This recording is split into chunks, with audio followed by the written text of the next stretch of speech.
ಸ್ನೇಹಿತರೆ ಎಲ್ರಿಗೂ ನಮಸ್ಕಾರ. ಇವತ್ತಿನ ವಿಡಿಯೋದಲ್ಲಿ ನೀವು ವಾಟ್ಸಪ್ಪಲ್ಲಿ 2 ಸ್ಟೆಪ್ ವೆರಿಫಿಕೇಷನ್ನ ಹೆಂಗೆ ಆನ್ ಮಾಡ್ಕೊಳ್ಳೋದು ಅನ್ನೋದನ್ನ ಹೇಳ್ಕೊಡ್ತಿದ್ದೀನಿ ನೋಡಿ. ದೇವರು ನಿಮ್ಮನ್ನೆಲ್ಲ ಚೆನ್ನಾಗಿಟ್ಟಿರಲಿ ಅಂತ ಹೇಳ್ತಾ ವಿಡಿಯೋ ಶುರು ಮಾಡೋಣ. ನೀವು ವಾಟ್ಸಪ್ನ ಓಪನ್ ಮಾಡಿದ ನಂತರ ಈ ರೀತಿ ಇಂಟರ್ಫೇಸ್ ಬಂದಾದಮೇಲೆ ಮೇಲ್ಗಡೆ ಇರುವ 3 ಡಾಟೆಡ್ ಲೈನ್ ಮೇಲೆ ಕ್ಲಿಕ್ ಮಾಡ್ಕೊಳ್ಳಿ.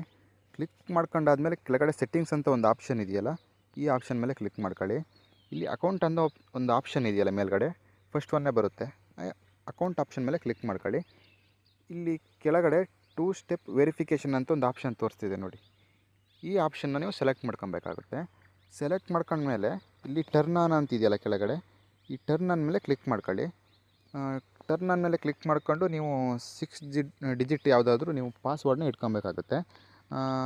ಪಾಸ್ವರ್ಡ್ನ ನಾನು ಇಡ್ತೀನಿ ಇವಾಗ. ಮತ್ತೆ ಕನ್ಫರ್ಮೇಷನ್ ಕೊಡ್ತೀನಿ. ಇದನ್ನ ಸೇವ್ ಕೊಡಬೇಕು. ಕನ್ಫರ್ಮೇಷನ್ ಆದಮೇಲೆ ಇಲ್ಲಿ ಪಿನ್ ಸೆಟ್ ಆಯಿತು. ಅಕಸ್ಮಾತಾಗಿ ನೀವೇನಾದ್ರು ಪಿನ್ನನ್ನು ಚೇಂಜ್ ಮಾಡಬೇಕಂತ ಹೇಳಿದ್ರೆ ಇಲ್ಲಿ ಪಿನ್ ಚೇಂಜ್ ಅಂತಿದೆಯಲ್ಲ, ಚೇಂಜ್ ಪಿನ್ ಅಂತಿದೆಯಲ್ಲ, ಈ ಆಪ್ಷನ್ ಮೇಲೆ ಕ್ಲಿಕ್ ಮಾಡಿಕೊಂಡು ನೀವು ಪಿನ್ನನ್ನು ಚೇಂಜ್ ಮಾಡ್ಬೋದು. ಅಕಸ್ಮಾತ್ ಈ 2 ಸ್ಟೆಪ್ ವೆರಿಫಿಕೇಷನ್ ನಿಮಗೆ ಬೇಡ ಅಂತ ಅನಿಸಿದರೆ ಟರ್ನ್ ಆಫ್ ಅಂತ ಮೇಲ್ಗಡೆನೇ ಇದೆ. ಆ ಟರ್ನ್ ಆಫ್ ಮೇಲೆ ಕ್ಲಿಕ್ ಮಾಡ್ಕೊಂಡ್ರೆ ಅದು ಟರ್ನ್ ಆಫ್ ಆಗುತ್ತೆ. ನೀವು ವಾಟ್ಸಪ್ ಓಪನ್ ಮಾಡುವಾಗ ನಿಮಗೆ ಆ 6 ಡಿಜಿಟ್ ನಂಬರ್ ಏನಿದೆ ಅದನ್ನು ಕೇಳೋದಿಲ್ಲ.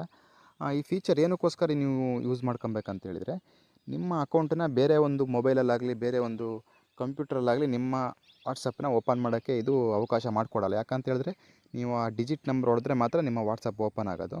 ಈ ರೀತಿಯಾದ ಒಂದು ಫೀಚರ್ನ ದಯವಿಟ್ಟು ಎಲ್ಲರಿಗೂ ಆದಷ್ಟು ಶೇರ್ ಮಾಡಿ. ಯಾಕಂತ ಹೇಳಿದ್ರೆ ವಾಟ್ಸಪ್ ಹ್ಯಾಕ್ ಆಗುವ ಸಾಧ್ಯತೆಗಳು ತುಂಬ ಇರುತ್ತೆ ಕೆಲವೊಂದು ಮೊಬೈಲ್ಗಳಲ್ಲಿ.